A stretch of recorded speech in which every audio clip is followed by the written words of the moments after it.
राम राम किसान भाइयों आज हम बात करेंगे। अगर हमने गेहूं की बुआई जो है वो लेट की है और गेहूं हमारी अच्छी तरीके से जो है टिल्लिंग नहीं कर पा रही, जैसा कि आप देख पा रहे हैं ये जो गेहूं है बहुत अच्छी वाली जो टिल्लिंग है इसके अंदर देखने को नहीं मिल रही है, ज्यादा अच्छे कल्ले इसके अंदर देखने को नहीं मिल रहे हैं।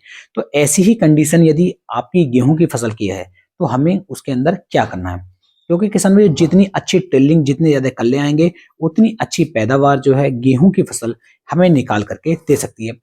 ऐसा तब होता है जब हम गेहूं की जो बुआई है एक तो लेट करते हैं तब ये कंडीशन आ जाती है, या फिर किसान भाइयों हमने अपने खेत के अंदर सभी पोषक तत्व अच्छी मात्रा में नहीं डाले हैं तब भी ये जो दिक्कत है वो आ सकती है।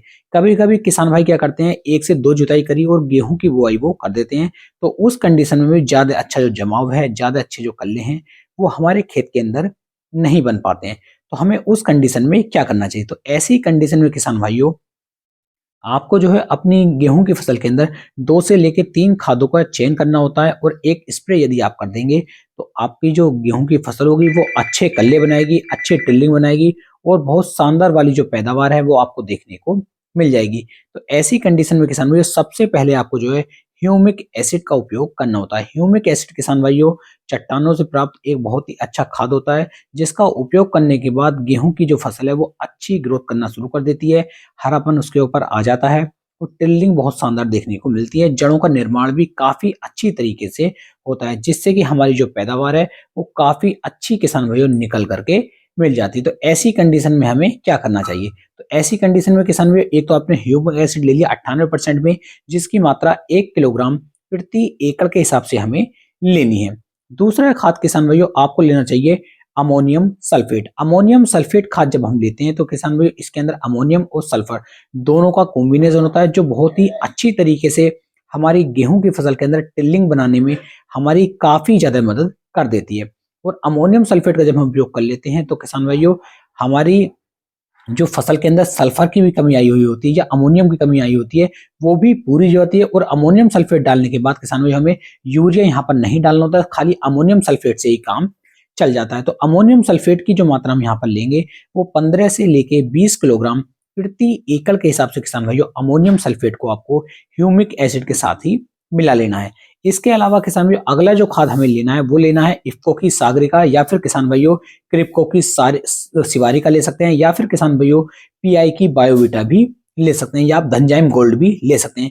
इन चारों में से कोई किसी भी एक को आपको 5 से लेके 7 किलोग्राम प्रति एकड़ के हिसाब से ले लेना है, और यदि आप सागरिका ले रहे हैं तो उसकी मात्रा 10 किलोग्राम प्रति एकड़ के हिसाब से लेनी है।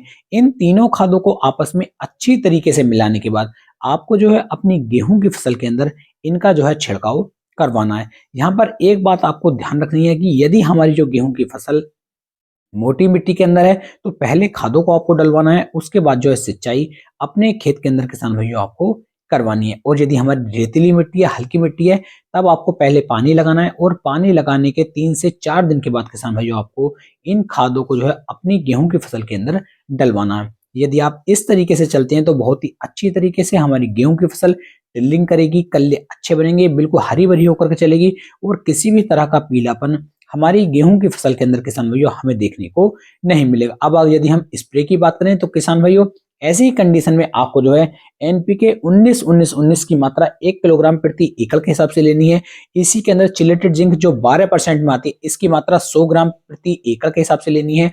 और लगभग किसान भैया 300 से 400 ml आपको जो है इफ्को की सागरिका लिक्विड में इसके अंदर मिला लेनी है, और सबको मिलाने के बाद लगभग 150 लीटर पानी के अंदर आपको मिक्स करना है। और उसके बाद यदि आप एक सिंगल स्प्रे अपनी गेहूं की फसल के ऊपर करते हैं तो बहुत ही दमदार वाले अच्छे रिजल्ट किसान भाइयों आपकी गेहूं की फसल आपको निकाल करके दे पाएगी। तो इस तरीके से आप चलेंगे तो काफी अच्छी पैदावार किसान भाइयों आपको देखने को मिल सकती है।